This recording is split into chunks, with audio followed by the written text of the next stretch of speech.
Dr. Vito, papaano po kaya yung mga ibang kababayan natin na wala pong pangkonsulta para sa isang pribadong clinic or pribadong hospital? Saan po ba dapat kami lumapit? Alam niyo mga kapatid, napakasimple lamang po ang solusyon dyan.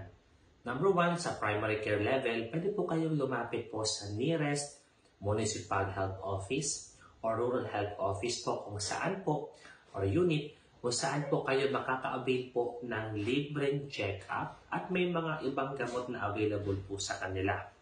At kung kailangan naman po ng mas masusi po na specialization or mas mga masusi po pag-aaral po sa inyong kalusugan at nangangailangan ng mas mataas na pasilidad, nandyan po yung ating mga infirmary hospital, mga district hospital, mga provincial hospital as well as regional hospital po na under po ng ating government.